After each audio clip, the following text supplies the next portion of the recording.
Tribuners, selamat sore. Kita berjumpa lagi dalam acara Bincang-Bincang bersama Tribun Pontianak. Sore hari ini ada bincang-bincang spesial bersama Bupati Sambas periode 2021, Bapak Atba Romin Sohaili. Nah, apa yang akan kita perbincangkan tentu terkait dengan kepemimpinan Pak Bupati selama 5 tahun Sambas ke arah yang lebih maju. Kita sapa dulu Tribuners tamu kita sore hari ini. Assalamualaikum Pak Bupati. Waalaikumsalam warahmatullahi wabarakatuh. Apa kabar Bapak? Baik selalu, alhamdulillah, sehat-sehat selalu insyaallah. Tribuners, alhamdulillah. Simak terus wawancara kami di Facebook Tribun Pontianak maupun Instagram Tribun Pontianak. Masa jabatan 5 tahun full sudah selesai. Siap. Selama Bapak menjabat dan sudah saatnya melepas jabatan, meninggalkan jabatan. Bapak seperti apa ini Pak? Pertama tentu kami mengucapkan terima kasih, alhamdulillah, syukur kepada Allah Subhanahu wa taala atas selalu sehat, kemudian atau tidak pernah sakit. Bahkan teman-teman saya yang dulu sekantor di Jakarta di Emirat Arab mengatakan, "Oh, kamu semakin sehat ya." Itu bahasanya. Semakin sehat ya. Kesan yang paling saya rasakan memang bahagia. Ya. Kalau bahasa Sambas namanya suke tolen. Senang-senang. Ya. Inilah yang kami rasakan. Karena apa? Karena kami kan lama di luar. Lalu kembali ke Sambas. Berarti kami kembali ke tengah-tengah. Tengah-tengah saudara-saudara kami, tengah-tengah insanak kami bahasa Sambasnya. Saya tidak pernah mengenal siapapun di Pemda. Tidak pernah kenal. Saya tiba-tiba itu saya mengenal, tahu nama, karakter masing-masing, dan di mana-mana di desa ketika berkunjung ke kampung-kampung bermuncullah. Bahkan dengan mudah mengaku kita ini adalah keluarga, dan keluarga ini jadi sungguh sangat menyenangkan. Bahagia sekali jadinya. Iya. Tentu dalam perjalanan 5 tahun itu kan ada dalam tadi mendekati masyarakat, mendekati rakyat. Mungkin Bapak bisa ceritakan sukanya dulu, dukanya nanti. Mungkin sukanya seperti apa ketika Bapak diberi amanah memimpin.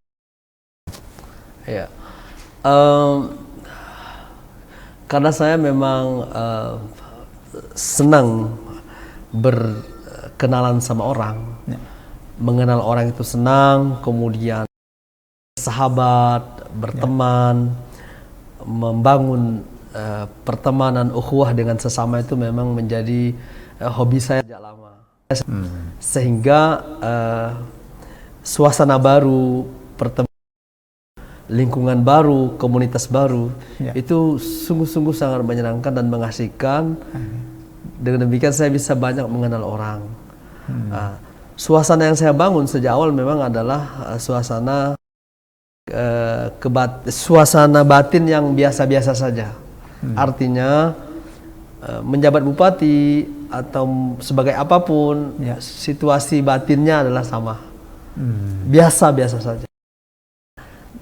Walaupun misalnya kelihatan berbeda karena memang ada protokol, ada protap, tetapi pada dasarnya ya suasana batin saya biasa-biasa aja. Artinya kalau sekarang kita menjabat, besok tidak, ya biasa aja. Suasana rasa senang ini yang saya pikir menjadi ciri saya. Itu sebabnya selalu tersenyum, sumringah, bahagia, bertemu dengan siapapun. Dan saya berusaha untuk tidak mendengar informasi-informasi bicara tidak baik oleh orang tertentu tentang orang tertentu. Saya nggak senang itu. Oh. Sebab jika itu terjadi, maka ada informasi tentang orang yang tidak baik nyampe ke saya, yang menyebabkan kita sulit untuk komunikasi yang biasa-biasa saja. Karena komunikasi ini kita ini kan komunikasi pertemanan, persahabatan, friendly, familiar gitu. Ya, ya. Itu yang ingin saya biasakan.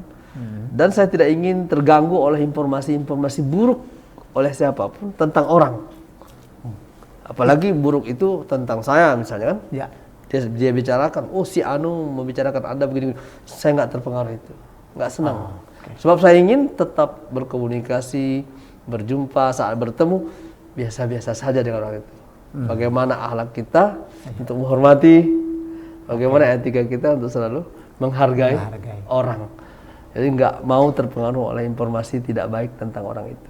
Artinya itu ketika diberi amanah memimpin Sambas selama 5 tahun, prinsip-prinsip inilah yang dijalankan. Iya itu. Makanya kemarin ketika kami bersilaturahim terakhir dengan para OPD, salah satu kesannya adalah misalnya tidak pernah marah, kemudian selalu bahagia, selalu senyum, selalu ya suketolen gitu.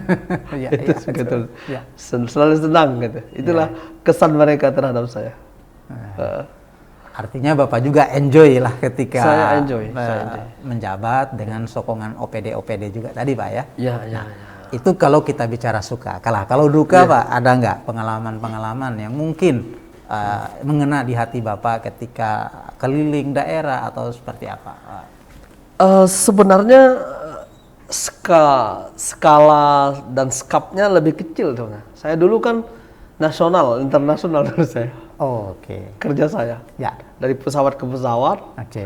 Dari daerah, pulau ke pulauan, provinsi, bahkan negara kan. Tiba-tiba cuma di Sambas. Jadi saya sudah sangat-sangat terlatih dengan jarak-jarak tempuh jauh, rumah tidak pernah tinggal di rumah, meninggalkan keluarga anak dalam waktu lama. Itu terbiasa saya hampir 15 tahun seperti itu. Meninggalkan keluarga. Karena saya kan bekerja di Red Crescent of United Arab Emirates. Nah, itu tentu kan pekerja sosial kemanusiaan yang kemana-mana. Seluruh dunia kalau itu Pak ya? Nah, itu bisa seluruh dunia di bawah United Nations kami kan. Ya. Jadi tiba-tiba hanya di Sambas gitu. Jadi skopnya kecil jadinya, skalanya kecil. Wilayah. Cuman memang tidak ada pesawatnya. Paling mobil-mobil, kemudian kita bertemu dengan wilayah-wilayah yang barangkali jalannya mungkin agak buruk dan sebagainya. Tapi kalau kita bicara tentang misalnya capek dan lelah, terlatih sudah lewat gitu. Artinya jadi itu udah kecil jadinya. Jadi biasa-biasa aja juga.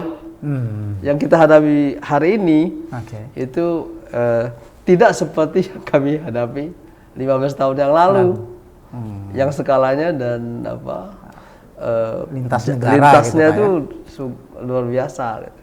Makanya ini kita hadapi makin senang juga. Cuman polanya beda. Kalau dulu polanya mungkin kita berinteraksi dengan asing, dengan orang yang bukan berasal dari daerah kita. Hari ini kita interaksi dengan orang kampung yang wawasannya, yang pendidikannya, yang cara berkomunikasinya, yang kearifan lokalnya khas gitu. Betul. Ini yang paling kita harus pandai-pandai di situ.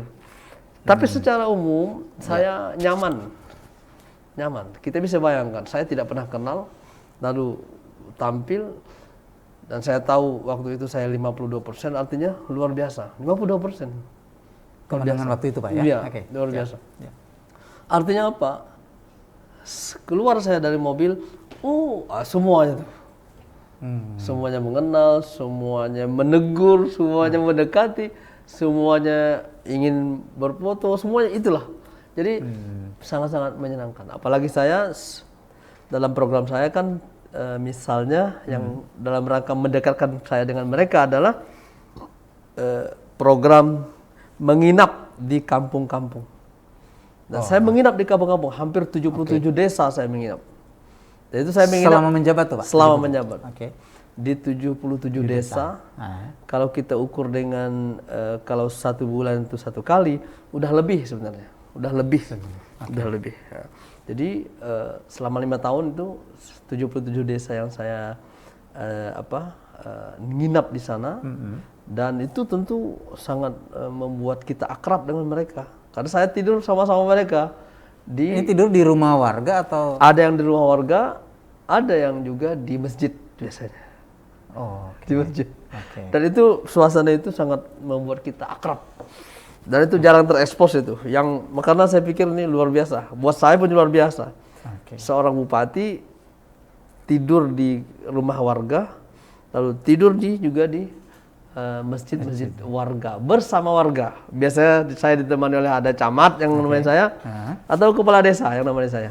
Nginap bareng di masjid. Di daerah itu. Iya. Nah, sambutan warga Pak ketika tahu ada bupati datang itu seperti apa? Ya, luar biasa tentunya. Luar biasa. Maklum kita di desa, terus nggak pernah suasana bupati semacam ini.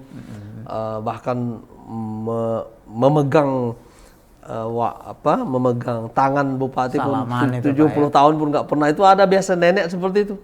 Nenek bilang, nggak pernah 70 tahun udah hidup nggak pernah megang tangan bupati. Itu sekarang tegak. Ya, tentunya senang karena nanti kan acaranya kita ada tausiah, ada kesempatan kita untuk menjelaskan apa yang dinamika yang terjadi di kabupaten, pemerintahan, pembangunan dan sebagainya kita sampaikan. Nanti subuh lagi kita berjamaah sholat subuh. Jadi mereka datang.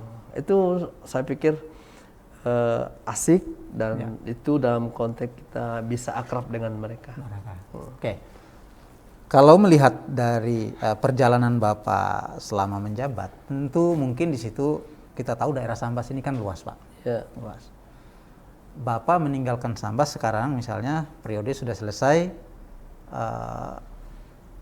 daerah-daerah yang dalam perhatian Bapak waktu itu mungkin desa sangat tertinggal, desa tertinggal sampai ke desa mandiri tentunya. Kita tahu bahwa Sambas juga desa mandirinya cukup bagus, tertinggi ya kalau tertinggi. Nah, ini kondisinya Bapak tinggalkan sekarang seperti apa? Alhamdulillah kita mendapatkan apresiasi pertama dari tingkat nasional untuk indeks desa membangun yang dipakai aplikasi oleh Kementerian Desa itu adalah aplikasi dari Kabupaten Sambas. Penilaian indeks desa membangun. Kemudian untuk nasional pada tahun 2000 itu kita menempati ranking ke 4 seingat saya. Senasional? Iya. Nasional, Nah, kita Kalimantan Barat ranking ke 1 untuk desa mandiri. Desa mandiri. Terbesar di Kalimantan Barat. Ya. Dan sudah terlepas dari desa sangat tertinggal dan tertinggal. Di Sambas sudah tidak ada? Tidak ada lagi. Jadi karena sejak awal kita dorong dinas terkait dinas sos PMD itu kita dorong untuk mengupgrade status desa secara cepat. Karena kita punya tim ahli, kita punya tim ahli dan tim yang menjadi pembimbing desa yang bisa kita kerjasama dengan mereka sehingga upgradingnya cepat. Alhamdulillah. Boleh saya menyimpulkan mungkin artinya selama Bapak menjabat sebagai bupati bahwa desa tertinggal menjadi desa mandiri, sangat tertinggal jadi desa mandiri. Iya. Bapak udah puas dengan pencapaian itu? Kita sebenarnya tidak boleh puas, tetapi kita selalu bersyukur. Karena dengan syukur maka nikmat akan ditambah. Artinya dengan syukur, dengan kita rileks, suasana batin kita nyaman, tenang dan senang melihat situasi yang ada, maka peluang-peluang untuk sukses berikutnya akan terbuka. Daripada kita mengeluh, dia akan menyebabkan konsentrasi kita berkurang, kemudian ide-ide besar kita juga terhambat, jadi nggak produktif. Jadi, tapi kalau kita senang, bahagia, alhamdulillah dengan capaian yang ada, maka kita berusaha untuk berpikir lebih keras untuk bisa melakukan hal-hal yang lebih begitu. Nggak boleh puas, tetapi kita tetap bersyukur. Karena kalau kita puas kita akan berhenti. Ya, saya pikir kita harus tetap mencari yang terbaik, sebab kita berpacu dengan daerah dan wilayah lain. Dan kita malu jika kita daerah tiba-tiba kita di urutan kesekian, itu malu kita. Oleh karena itu saya selalu ada peningkatan dalam misalnya nilai sakit kita, nilai penilaian pemerintahan kita, itu selalu ada peningkatan. Kita bisa bayangkan dulu kita tidak pernah yang namanya WTP kan? Nah, saya hat-trick 3 tahun berturut-turut WTP. Nah, sebelum pemerintahan sebelumnya belum pernah WTP. Masa kami nggak boleh gitu, malu kita sebagai wilayah daerah dalam pengelolaan keuangannya tidak dinilai oleh BPK secara profesional. Kita wajar dengan pengecualian, kita harus wajar tanpa pengecualian. Alhamdulillah kita coba berikan pemahaman, pengertian, kekompakan kita bangun bersama dengan OPD-OPD yang ada. Alhamdulillah itu bisa kita capai. Tahun pertama, kedua, ketiga, dan 2021 juga kita dapatkan wajar tanpa pengecualian. Ya artinya ini berturut-turut 3 kali ini hat-trick luar biasa. Ini luar biasa, nanti legasi yang Bapak tinggalkan nanti di Sambas. Alhamdulillah. Itu kita bicara dari sisi pemerintahan. Tentu kan sebagai bupati juga komunikasi dengan daerah-daerah lain, pemimpin-pemimpin lain, mulai dari gubernur, bupati, wali kota. Nah, komunikasi selama ini menurut Bapak gimana, Pak? Pertama memang konsentrasi kita kan ke wilayah dan daerah kita. Tentu dalam banyak hal juga kita bisa belajar dengan daerah-daerah lain, mendapatkan informasi dari daerah-daerah lain. Lalu komunikasi kita juga dengan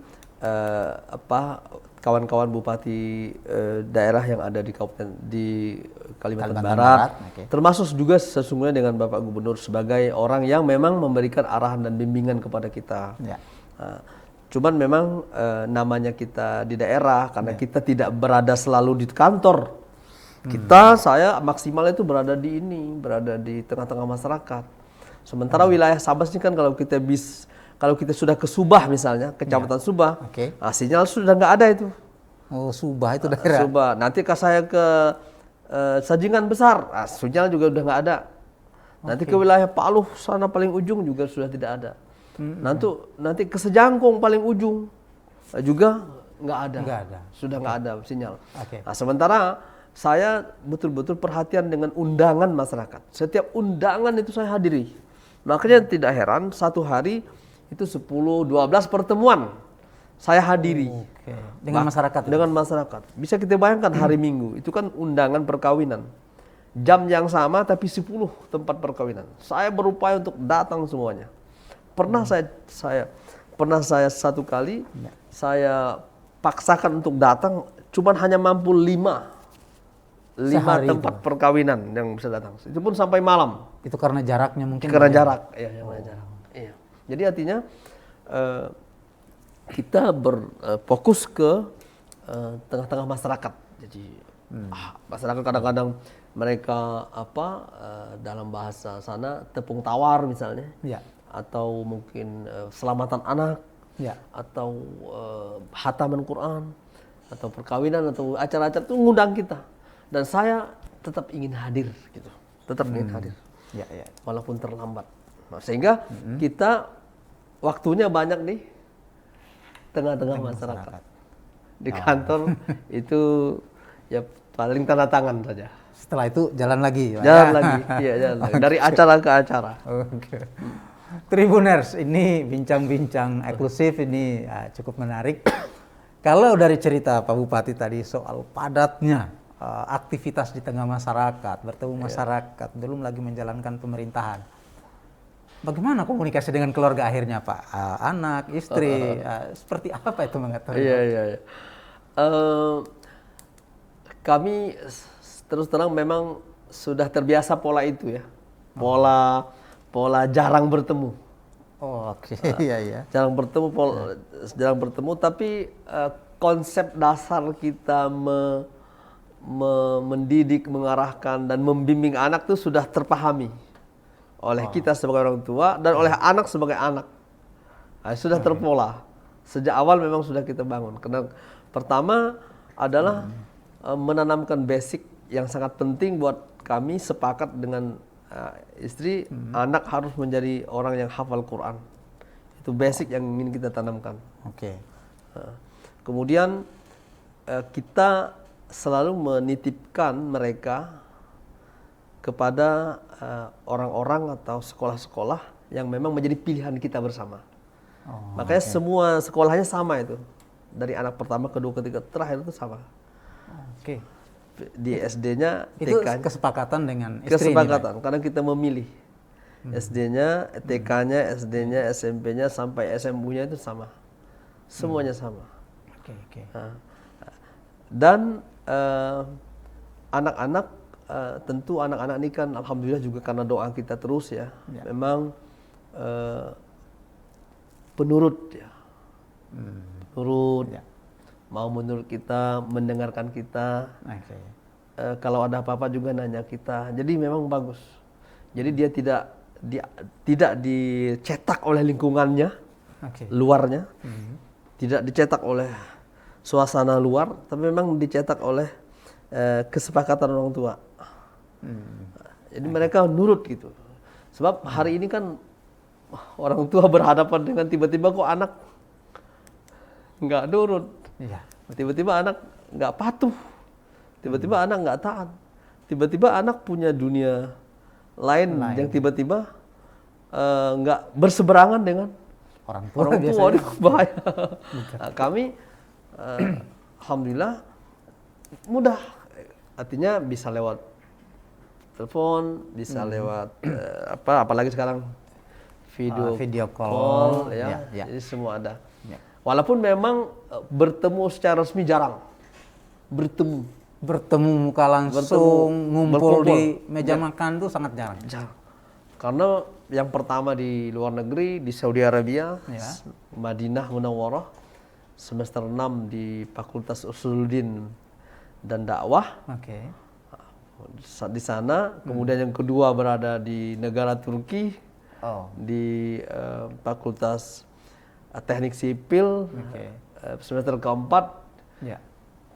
Tapi mereka nih bahagia di sana. Mereka bertemu teman-teman dari luar, kemudian hobinya tersampaikan. Mereka bisa futsal, main bola dengan kawan-kawan dari negara luar. Jadi mereka bahagia sekali, saya lihat. Bahagia sekali. Kalau datang musim Ramadan atau mungkin event-event agama, mereka pasti jadi imam atau dituakan karena memang mereka adalah hafal Quran. Gitu. Terus yang ketiga itu kemarin kan di pesantren Husnul Khotimah di Kuningan, Jawa Barat. Jadi boleh dikatakan yang keempat di Bogor, Gunung Sindur di Darul Quran Mulia. Yang kelima juga Darul Quran Mulia. Boleh dikatakan pertemuannya kami paling setahun dua kali, setahun 3 kali. Setahun cuma 2-3 kali. Yang kita resmi bertemu rame sama-sama. Artinya begitu. itu tadi ngobrol di meja paling makan 1 kali, 2 kali gitulah. Selain itu kami mencoba untuk ketemu, misalnya kita saat libur atau ada waktu kami mengunjungi ke tempat mereka menimba ilmu. Termasuk misalnya yang di Saudi Arabia ketika umroh misalnya kita coba menyambangi. Gitu. Wah, ini luar biasa Tribuners. Ini inspirasi buat kita bagaimana Bupati Sambas selama ini membagi waktu antara urusan pemerintahan bertemu masyarakat dan urusan dengan keluarga. Nah, informasi juga yang kami catat bahwa anak-anak Bapak ini kan juga hafiz Quran, hafal 30 juz. Ini bagaimana Pak itu mendidik lalu mengontrol? Ini kan bukan pekerjaan yang mudah juga. Itu seperti apa? Pertama, saya sebelum nikah memang cita-citanya itu cita-cita tertinggi saya untuk anak tuh lahirlah anak menjadi para penghafal Quran, itu yang pertama. Sehingga yang kita cari juga itu adalah ibu yang memang peduli dengan Quran. Oh, oke. Nah, Ya. saya tidak pernah kenal dengan ibunya itu, nggak pernah kenal. Jadi kenalnya malam pertama. Luar biasa. Jadi nggak kenal kan, karena saya kuliah di Madinah waktu itu. Ya, oke. Terus kayak pulang ke Jakarta, saya ingin nikah gitu. Ada nggak calonnya? Nggak tahu, nggak ada. Pokoknya siapa aja lah yang penting. Syaratnya itu Yang tadi. penting gini-gini ya. Oh, Nah, jadi kesepakatan itu dulu. Kami memang cita-cita bagaimana anak-anak kita hafal Quran. Tentu bahagia luar biasa. Saya bangga. Di mana saya bicara, saya membanggakan ini karena luar biasa. Saya pikir kita kalau anak kita hafal Quran, anak-anak kita, keluarga kita hafal Quran, itu kan tentu akan menjadi penyelamat kita di akhirat nanti. Bahkan saat orang datang menghadap Allah sendiri-sendiri, orang yang hafal Quran justru ditemani oleh Quran. Di saat orang berjauhan dari saudaranya, ibunya, bapaknya,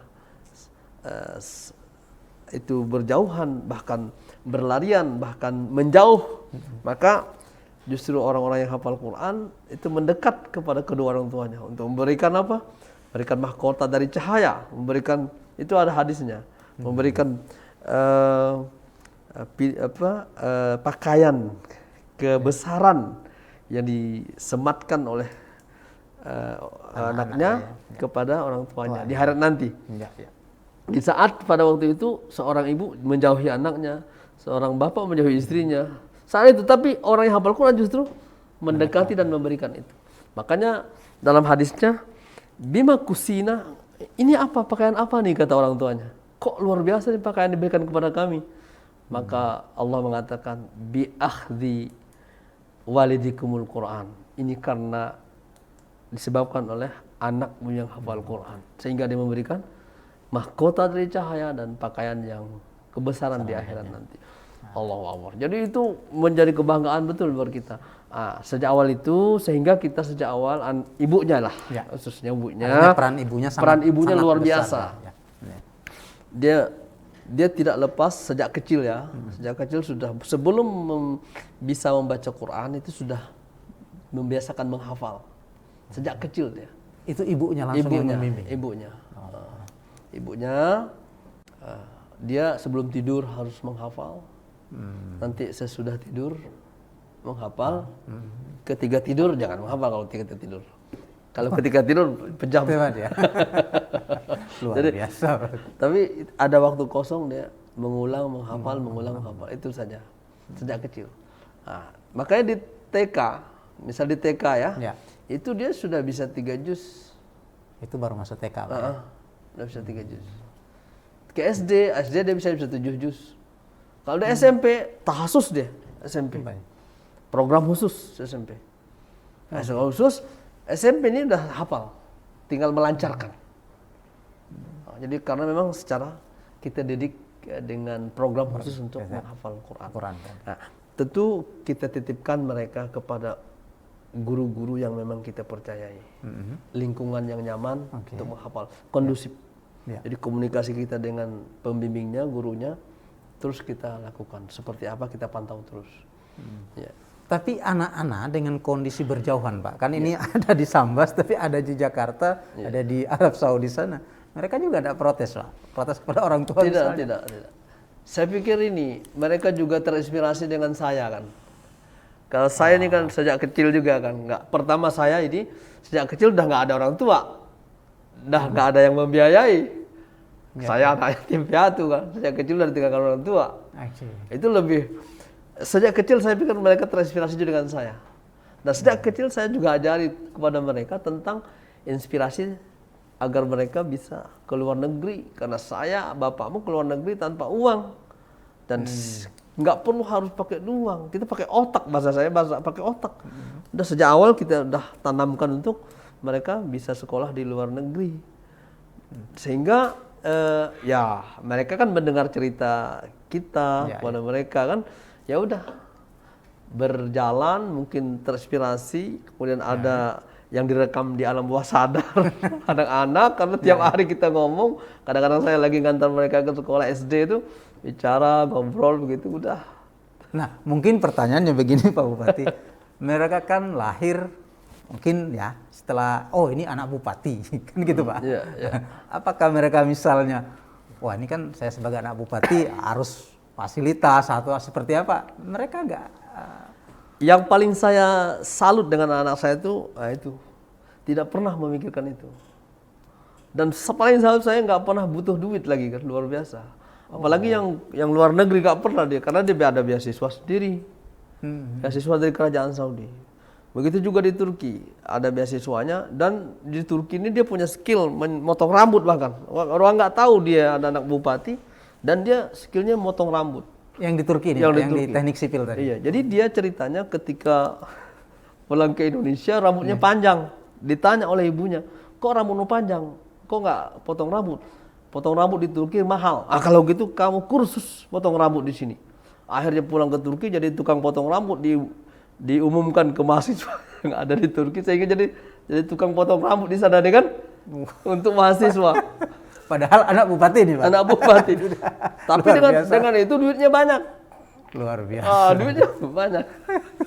Oke, Tribuners, ini bincang-bincang kita sore hari ini semakin menarik. Itu tadi kita bicara sisi keluarga Pak ya. Sisi-sisi lain, misalnya ini kan berarti kemarin resmi tanggal 13 Pak ya. Tanggal 13 ya. Bagaimana komunikasi, terutama dengan peralihan pemerintahan, komunikasi dengan pemimpin baru yang terpilih selama ini bagaimana? Pertama pada dasarnya kami kan seperti yang saya sampaikan tadi membangun suasana yang biasa-biasa aja. Artinya menjabat biasa, tidak menjabat biasa. Kemarin kantornya di situ ya biasa. Menjalankan tugas kita. Tiba-tiba nanti kantor kita beralih kemana ya biasa. Saya tetap akan berkomunikasi dengan baik. Ya, bagaimanapun semua orang berniat baik untuk membangun dan memajukan Sambas. Tentu beberapa pesan nanti akan saya sampaikan di Sertijab terkait dengan terkait dengan hal-hal yang prinsip yang perlu kita pegang lah sebagai pejabat ya. Karena kita pejabat, karena kita pemimpin, karena kita contoh, karena kita figur, karena kita orang yang selalu disorot, karena kita akan selalu dilihat oleh kacamata banyak orang dari berbagai macam sisi. Apalagi ini politis, sebaik apapun tetap dibelokkan orang, apalagi belok, ya kan? Ini juga harus menjadi menjadi catatan-catatan penting untuk kita sampaikan supaya tetap menjadi contoh dan suri teladan untuk buat rakyat ya. Bagi saya itu. Dan insyaallah komunikasi kita biasa bagaimanapun kan dia teman kita, sahabat kita, pernah juga jadi bawahan kita ya kan. Dan tidak ada yang mengganggu dan suasana insyaallah biasa-biasa aja. Biasa-biasa aja. Nah ini mungkin justru mungkin yang menarik nih Pak Bupati, setelah Pak Bupati nanti tidak menjabat, kira-kira ini kesibukannya apa nanti Pak? Apakah meniti jalan dakwah, karena saya tahu Bapak kan ini sering tausiah di masjid-masjid, atau mungkin ada usaha atau pekerjaan lain yang Bapak udah impikan? Alhamdulillah. Pertama tentu beban, saya tidak juga mengatakan beban ya. Volume kesibukan, volume pekerjaan, volume aktivitas kita mulai berkurang jadinya. Artinya energi yang untuk kita keluarkan selama ini juga berkurang. Sebenarnya saya tidak mau begini. Justru saya ingin meningkatkan, aktivitaskan, nggak boleh dia, karena kemampuan kita ini harus diasah terus. Kalau dia dicoba ditidurkan atau diturunkan kemampuannya, nanti dia rendah kemampuannya. Kita ingin menjaga, bahkan kita ingin meningkatkan lagi. Iya itu. Beberapa yang sudah saya coba rintis adalah dengan membangun rumah Quran dan bahasa Arab Di Sambas. di Sambas. Oke. Ya. Sudah saya mulai sejak 1 tahun yang lalu. Oke. Kita mencoba untuk mengumpulkan para mahasiswa dan mahasiswi Oke. sehingga bisa menjadi kader-kader kita untuk bisa mengembangkan para penghafal Quran dan bisa berbahasa Arab. Kedepan ini cikal bakal untuk pesantren internasional yang akan kita bangun. Oh. Basicnya adalah mereka harus hafal Quran, Ya. kemudian menguasai 3 bahasa, Bahasa apa aja tuh? 2 bahasa, 3 bahasa. Arab dan Inggris jelas. Jelas, oke. Yang lain pilihannya bisa Mandarin, bisa Korea, Oh, oke. bahasa-bahasa bisnis dunia lah. Ya.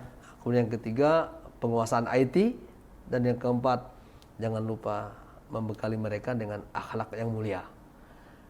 Materi-materi lain bisa bimbel sifatnya.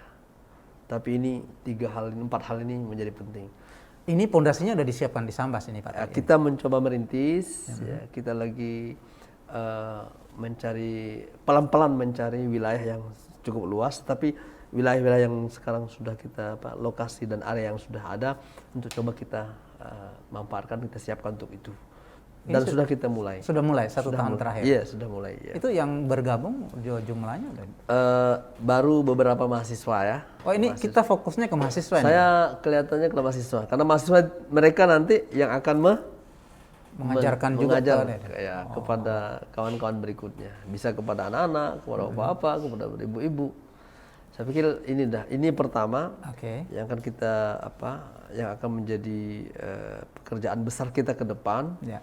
Saya pikir ini namanya pondok pesantren ya, boarding school ya, internasional. Saya pikir dengan keinginan, niat tulus dan ikhlas, saya pikir insya Allah akan berikan kemudahan-kemudahan dalam aktivitas kita ya. Kemudian juga tentu saya kan selama ini juga jaringan saya dengan pihak Timur Tengah ya. Itu kan selama ini juga tetap berjalan. Oh, oke. Selama memimpin Sambas ini komunikasi dengan Timur Tengah tetap berjalan. Ya. Ada pihak United Arab Emirates, kemudian pihak Saudi Arabia, kemudian Qatar dan Kuwait misalnya, itu kita punya jaringan. Nah, maksud saya khususnya dalam soal sosial kemanusiaan ingin saya optimalkan.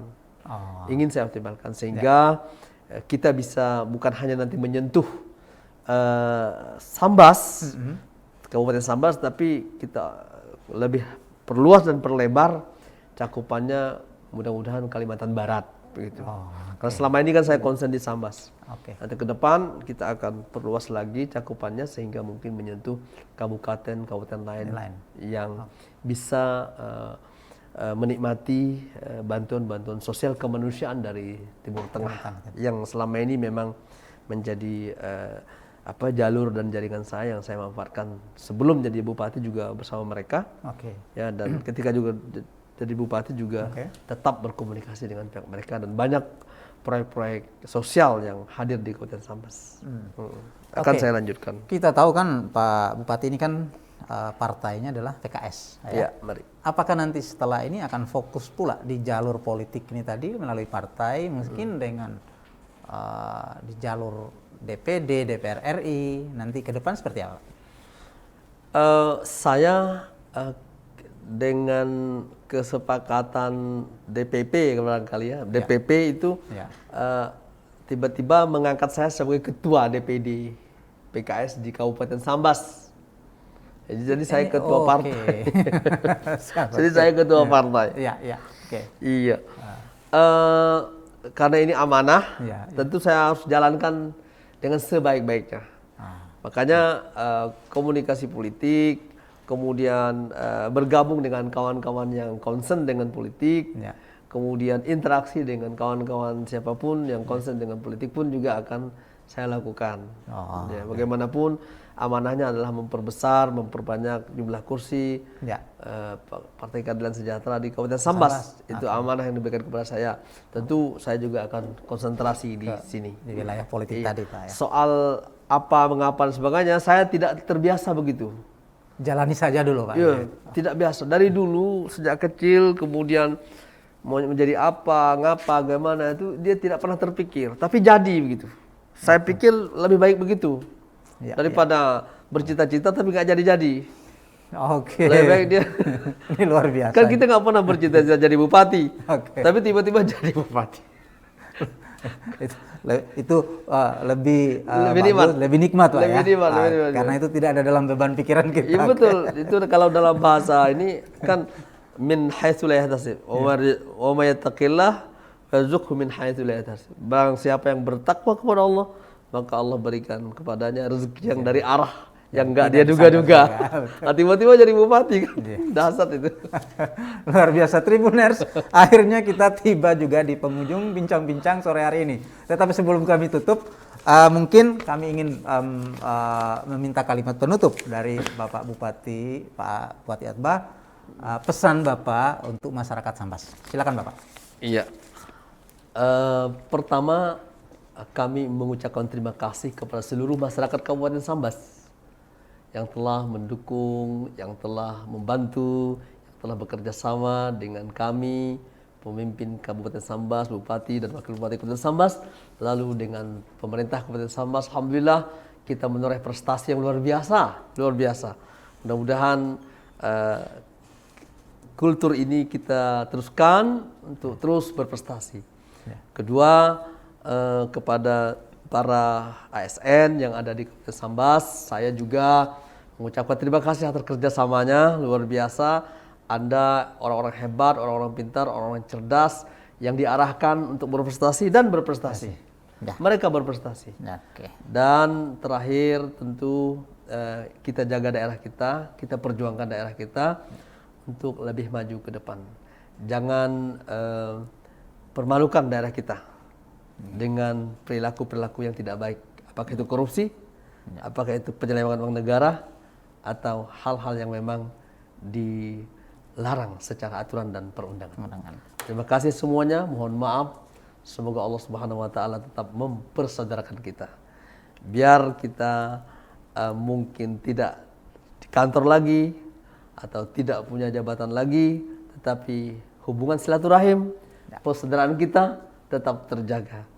Kalau dikirim WA, dibalas. Oke, baik. Terima kasih Tribuners. Akhirnya kita sampailah di ujung perjumpaan kita. Terima kasih Pak Bupati atas kehadirannya di studio kami. Siap. Semoga kita selalu sehat. Amin. Oke, terima kasih Tribuners. Sampailah di ujung perbincangan. Selamat sore. Assalamualaikum warahmatullahi wabarakatuh. Waalaikumsalam warahmatullahi wabarakatuh.